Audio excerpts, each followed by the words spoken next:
All right, so back at it again with Spiritual Art of War. This is going to be titled Why I Don't Feel Sorry for Cassie and You Shouldn't Either. All right, so let's get to this Cassie Diddy situation. As we know, Diddy is currently facing a federal RICO charge and concerning, his nefarious activities over the last few decades. And of course, the darling star witness of this case for the feds is none other than the former singer and model Cassie Ventura. And, a lot of people that are making comments about this particular situation and artist and Diddy that are on social media, a lot of them weren't even like adults when they started talking to each other. This is just the truth. Many of these people that are talking on social media about this case are under like 35 years old, and they weren't even really adults when they started dating, about what, 2007, 8, somewhere around that time. Because a lot of people that was from that era that were adults, such as myself, we remembered that Cassie was with a guy by the name of Ryan Leslie, who was actually, you can actually look it up. He was actually featured, he had an interview because he was like a super smart kid who graduated high school early, went to, Ivy League college at a very young age. He was also somewhat of a musical savant as well. And he actually honed his skills and became a very good songwriter and music producer. And he actually, his first artist was Cassie, and they had a hit single called Me and You. And the very interesting thing about it is that when I started thinking about that particular time period, the death of Aaliyah in early 2001 kind of missed the void of an innocent, pretty girl next door. Well, she's, probably more than a girl next door as far as Cassie's concerned, but a girl that presented the coming of age innocence of a young artist. And she didn't have like a booming voice. Aaliyah didn't have really a booming voice, but with studio magic and with, proper training and harmonizing, she could definitely make hits. And we saw her first song, Me and You, was actually a very big hit. If you're from the era, you know about it.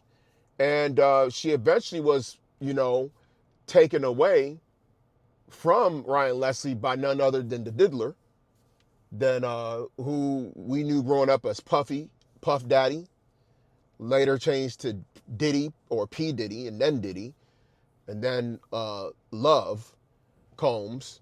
And back then when that happened, we knew that she was signing up for something darker. Because Ryan Leslie, he's never been caught up in anything nefarious.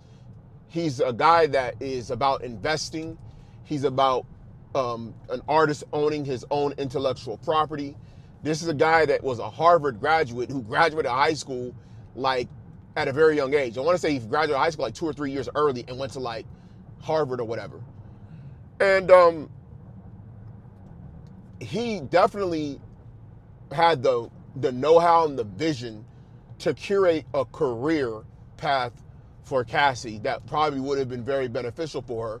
But she chose something that had a shinier suit, pun intended, and had a bigger name. And she signed up for a deal with the devil. That was her version of a Faustian pact. See, this is the reason why I taught us the spiritual art of war.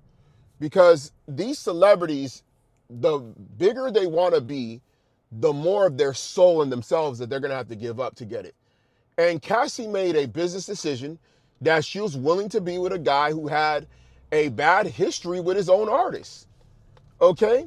And this idea that Cassie was this little kid and that she had no agency to be in that relationship with Puff is part of the problem with this discussion.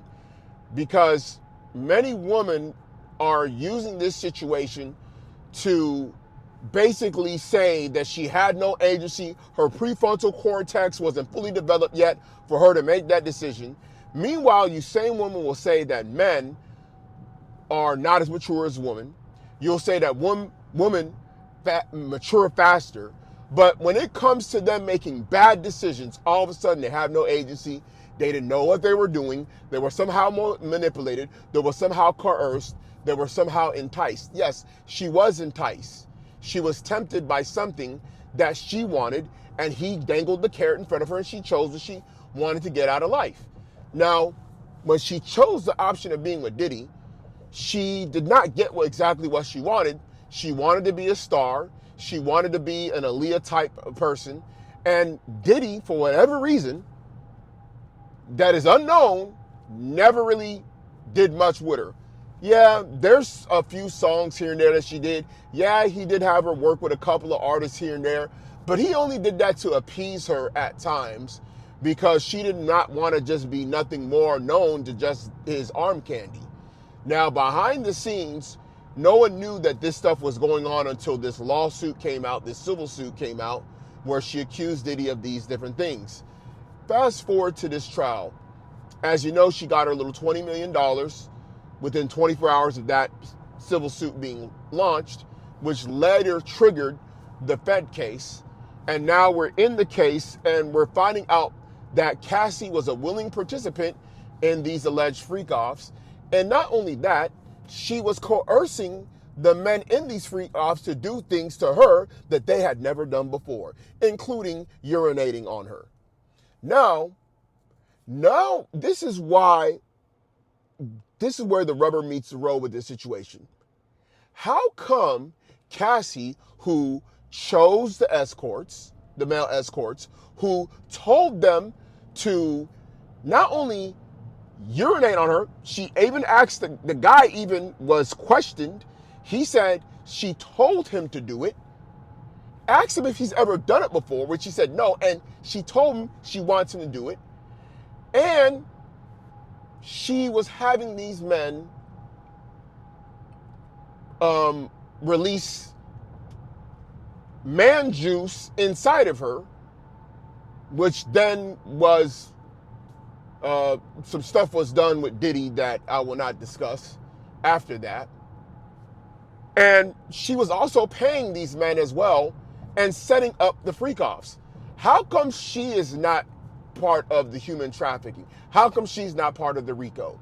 This is part of the lies and double standards that people overlook in these situations because, again, women are allowed to get away with a lot of stuff. And they're made victims even while being participants of the same stuff that they are accusing the other person of being involved in. Another thing, in regards to this situation of what Diddy was doing with Cassie, which was these freak-offs, there's an aspect of this that is known as being a cuck or a cuckold. Now, many of these guys in these industries and some of these guys in higher sense of power that tend to be so-called white, they engage in these type of cuckoldry activities where they go through a self-humiliation process with their wives or their significant others having intercourse with other men in front of them. Now, these type of relationships, there is a power dynamic in it as well. Because in these relationships, the woman is felt empowered by humiliating what is seen to be the more powerful person, which is the man, husband / boyfriend. Now, how come none of these people that talk about this don't talk about the power dynamic that Cassie was in with her ability to actually participate in these things, to have a sense of power and humiliation over Diddy? So is Diddy a victim? Is Diddy a victim of being humiliated by Cassie in these freak-offs? How come nobody talks about that? Because let me tell you something. As someone who has seen how certain men are in relationships when they are in a weaker position to their woman, there actually are men out here that are in such a weak position in their relationship with their woman, whether it be wife or girlfriend, that they allow their wife or girlfriend to sleep with other men because they don't want to lose her that bad. And these men are very weak men. And there's men that actually allow that. Okay? I've actually, over the years, from when I was younger, college age, up until, being deep into my adult years, I've seen weak men basically overlook and or allow other men to sleep with their woman. And these men were in a space of humiliation. They also, a lot of times, felt like they deserved this treatment, and they felt like by her doing this, it was somehow going to make their relationship right or rebalance the perceived lack of whatever he's bringing to the relationship to where she's more satisfied. So how come nobody's looking at the angle of the fact that possibly that Diddy might have been punishing himself psychologically because he was unwilling to marry Cassie or give her a child, and therefore may have felt that this was the way to deal with their relationship by giving her a sense of power in the relationship through this humiliation that he was putting himself through? How come nobody's talking about that? Now, am I here to defend Diddy? No. As you know, I'm a believer in the scriptures. What they are both doing is wickedness, okay? And to me, this is the state of this wicked Babylonian society rearing its ugly head, where men that are perceived as powerful, men like Diddy, who allegedly is a billionaire, is allowing this stuff to happen. You would think that he would be doing this to other men, right? So this just shows you that these people that are at the top, that you let these people look up to in society, and they say, man, we got to look up to these kind of guys, these business moguls, these music moguls. He had Sean John clothing. He had De Leon tequila. He had the Ciroc deal going. You're looking up to this guy. This whole time throughout the 2010s that you was looking up to this guy, this man's a whole cuck out here. Something that you got men that are working regular jobs would never allow that to go down. Wouldn't be for it at all. So this lets you know that you have to re-look and re-examine what you think manhood is. Manhood is not how much money you make, because man made the money. Money never made the man. It ain't about how much fame or clout you got, because your clout and fame is basically based off of people who have a low vibration, and that's the reason why they like you. That's the reason why they like you, because you represent something that is for this world that is going to fade away. So what we see here is just another case of a situation where, again, they're attacking so-called black male celebs. I've said it before in street teachings in time past and in lessons in time past on other channels, that if you are a so-called black celeb, especially you become this big face mogul, your days are coming to an end, because I don't think that there's been any black so-called male celebrity that has ever, had a peaceful end, And it's very consistent with some of the biggest. You got some that are behind the scenes that kind of like, they kind of like fade away and they get old, like your Quincy Jones. But for the most part, the ones that are front facing, the ones that are represented as your leaders and your people you should look up to, those people always fall from grace on a heavy level, and it's orchestrated by the powers that be, because they got to control their puppets or their people that are influence. They call them influencers these days, right? And these are big time influencers, especially pre-social media. And a lot of these people have been, taken down, and for some reason, a lot of these so-called white celebrities, and, whether they be actors or any form of entertainers or musicians, they just kind of, for the most part, they just ride into the sunset and become, these adult contemporary acts. And, sometimes they die of, overdoses or whatever, but for the most part, they die of an older age, and they get recognized for their contributions to society and to whatever industry that they're a part of. And people, look back at their greatness, such as the likes of, Elvis Presley, which Elvis Presley was known for doing a lot of things with a lot of girls, but for some reason, his stuff wasn't looked at. but R. Kelly's was, right? So we know what the deal is with these situations, right?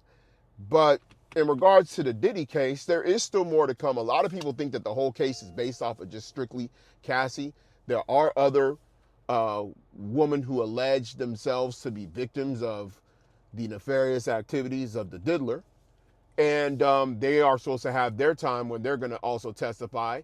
This was like the big, haymaker. And it looked to me that Cassie, if you read the transcripts, she was basically admitting that she still cared about him. She even named the child after the guy, after one of the aliases at the hotels that they were renting, Frankie. And she clearly also, during the course of time when she left, she left Diddy and started dealing with the personal trainer, Alex Fine. During their time of their relationship, she was still sleeping with Diddy and having freak-offs. When she was with Kid Cudi and dating Kid Cudi, she was still having freak-offs with Diddy. So this woman is very sexually immoral. People can say she was manipulated. Oh, she was brought into that lifestyle. She chose the life. She had a lot of options. This is one of the things that some of these guys, this is why I don't like talking to some of these dudes out here, because y'all are full of cap. Because I know guys like y'all. I'm old enough. I've dealt with guys like y'all when I say this statement that I'm going to say right now. And I know guys like y'all that will say, oh, yo. Okay, Cassie is a gorgeous woman. That girl, throughout the 2010, she could have left Diddy at any time, and she could have damn near pointed at an athlete, and he would have dated her, bruh. Okay? All you guys, some of you guys only like BBLs and stuff like that. This is pre-BBL era. Cassie was that chick. She was one of the baddest in the game, in the entertainment industry, hands down. This is just facts, okay? So some of you, oh man, she ain't all that, she ain't all that. I know some of you guys, you clowns, you know what I'm saying, that will say that, and if we see your woman ain't even nowhere near Cassie, okay? And this is now Cassie even post-wall pregnant and probably still batting your chick. So I ain't talking about you clowns. I'm talking about the guys that know, okay, real men that know what I'm talking about. So she decided to stay there because there were so many men that would have loved to have taken Cassie away from Diddy, okay? There were so many men. And Diddy set up an environment where she was getting certain benefits, and it makes sense now. Because why does it make sense? When you see these interviews, a lot of stuff is making sense. Why do I say it's making sense? The reason why I say it's making sense because they were together and she was still sleeping with other men. How many women would like to be with a guy that, mind you, during their course of the relationship, he was worth like $150 million at the beginning or something like that. And then towards the end of the relationship, he was a billionaire, so-called billionaire, right? So she's getting the lifestyle. She's getting the model gigs. She's going to all the big events, okay? She's being acknowledged as publicly as Diddy's woman, okay? For years, she was getting access to all the whole lifestyle, private jets, trips, 5-star restaurants, 5-star hotels, all the different big parties, being friends with other celebrities through being with Diddy. All these things, she was getting these perks, and she was able to sleep with other men.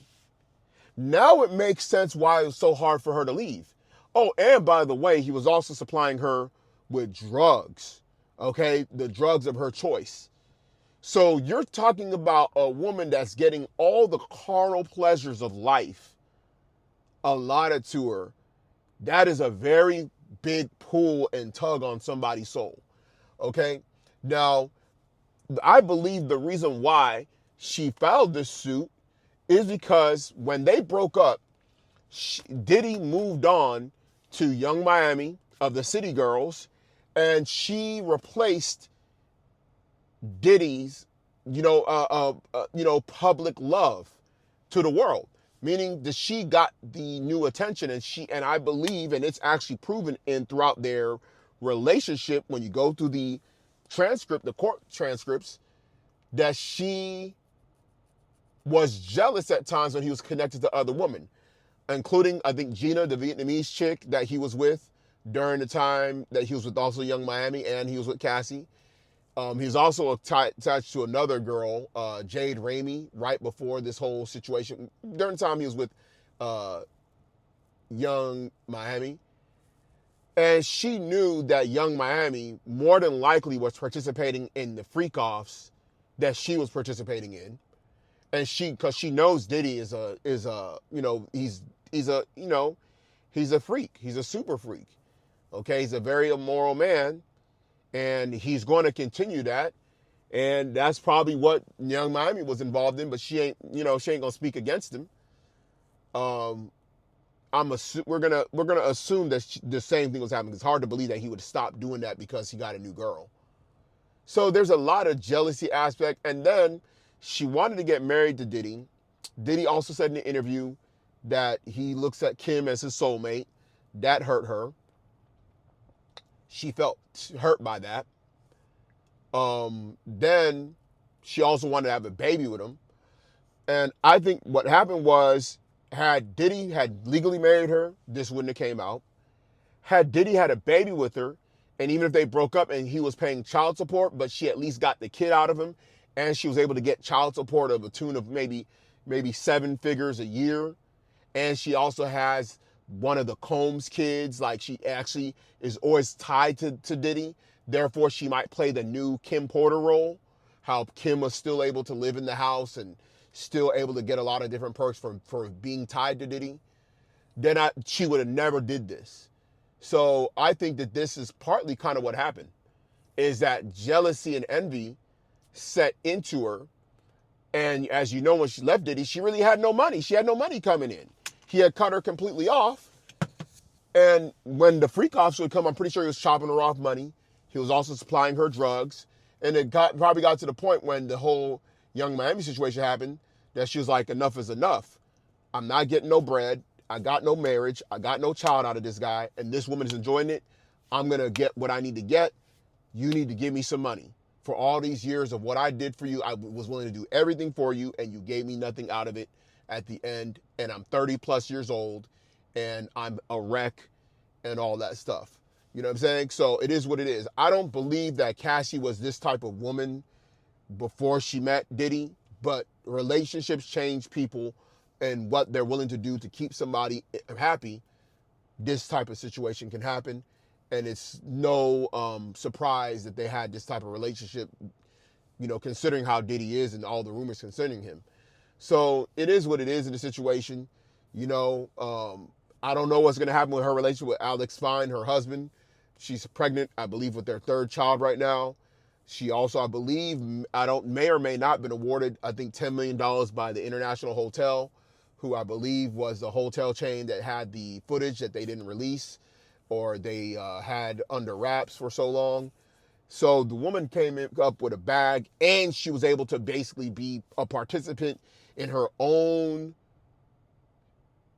abuse, I guess you can say. Very interesting that a woman could engage herself, willingly participate in these activities, dealing with illegal drugs, hiring escorts, recording these things of these men, telling these men to do certain things to her, okay?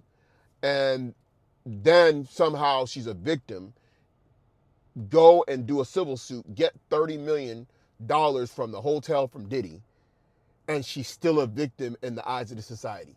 Babylon is fallen. Babylon is fallen. This place is through. When you can have a situation like this where people are literally saying that this woman is a victim, and she's literally saying in text messages how much she loves doing these things and how she's setting up. She's even asking for a particular man. Oh yeah, I'm going to call Jules to come through. Yes, let's do the freak off. Bro, let me tell you something, man. I hope you brothers never meet a woman as fine as Cassie was in her prime and she's a super freak. Because you're going to be done, bro. This woman was doing this stuff for days. These freak offs are lasting 3 to 4 days. Some of you guys would literally probably rob a bank or blow somebody's dome, blow somebody's head off to be with a woman like this if she ever touched you. Okay? That's why I said I hope you never meet a woman that was as fine as prime Cassie and as freaky as she is. Because let me tell you, man, if you meet a combination like that, you better believe the Most High did not send her. That's the devil that sent her, and you got tempted. Because my guy, this woman can destroy whole empires, and she did something that even Death Row, Suge Knight, and Tupac didn't do. She took down Bad Boy. Take that.